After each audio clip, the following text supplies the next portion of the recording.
Hello everyone. In this video, we are going to derive the first equation of motion. Okay.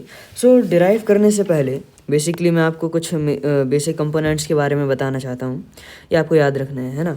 A is equals to acceleration basically आपको पता भी होंगी ये. V is equals to final velocity. ये काफ़ी simple सा explanation है, इसलिए मैं बिल्कुल बेसिक से आपको सॉल्व करना बता रहा हूँ. And U is equals to initial velocity. Okay. T is equals to time. ठीक है. नाउ डेरिवेशन स्टार्ट करते हैं.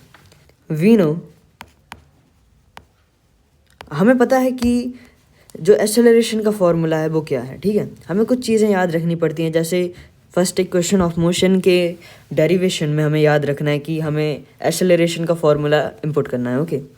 सो हम जब पुट करेंगे एक्सेलरेशन का formula, so we know that acceleration is equals to v minus u upon time. हम सबको पता है. ठीक है. देन अब हमें ये जो ये फॉर्मूला मिला है, अब हम इसी से अपनी इक्वेशन को डिराइव करेंगे. ठीक है. तो नीचे ये जो टी दिख रहा है हमको, जो टाइम है, ये भी डिवाइड में है. ओके. तो हम अगर इसको मल्टीप्लाई में ले जाएं इस वाले LHS में. ओके. अगर हम इसे LHS में ले जाएं तो ये अगर अभी डिवाइड में है तो ये LHS में मल्टीप्लाई में चला जाएगा. ठीक है. So A into t is equals to v minus u. ठीक है. ये हमें समझ में आ गया कि ए टी की वैल्यू जो है, ए इंटू टी की वैल्यू वो वी माइनस यू है. ठीक है. सो अब ये जो यू है, अगर हम इसको भी LHS में ट्रांसपोज कर दें बेसिकली, है ना, हमें क्योंकि वी की वैल्यू चाहिए है तो हमें वी को अकेला छोड़ना है, बाकी इन सबको उसके अपोजिट साइड में ले जाना है. ठीक है. तो अगर हम इस यू टर्म को, बेसिकली ये माइनस साइन है यहाँ पे, है ना, माइनस में है, तो ये अगर LHS में जाएगी तो किस में कन्वर्ट हो जाएगी, पॉजिटिव में.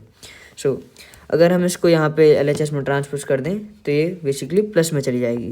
तो a t plus u is equals to v. हमें पता चल गया. ठीक है. हमें पता चल चुका है.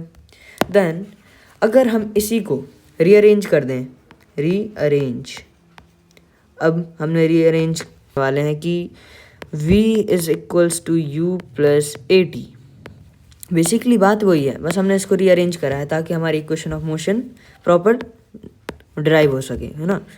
सो हमारी first equation of motion derive हो चुकी है.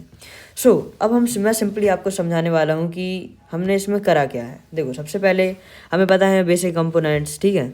देन हमें ये भी पता है कि एक्सेलरेशन का फॉर्मूला क्या होता है. ठीक है. Acceleration is equals to v minus u by t.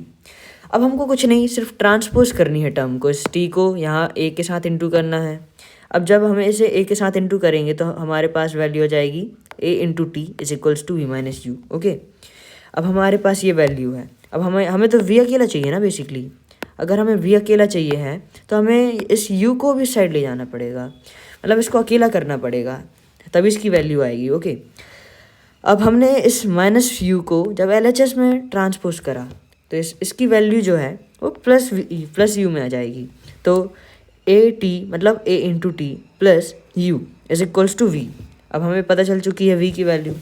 अब हम इसे इक्वेशन के हिसाब से रीअरेंज कर देंगे. ओके. जब हम रीअरेंज करेंगे तो हमारे पास वैल्यू आएगी v is equals to u plus a t. और इसी के साथ हमारी इक्वेशन डिराइव हो चुकी है. सो ये कंप्लीट है. If you want any other derivation of equation of motion and any other derivation, so you can comment in the comment section.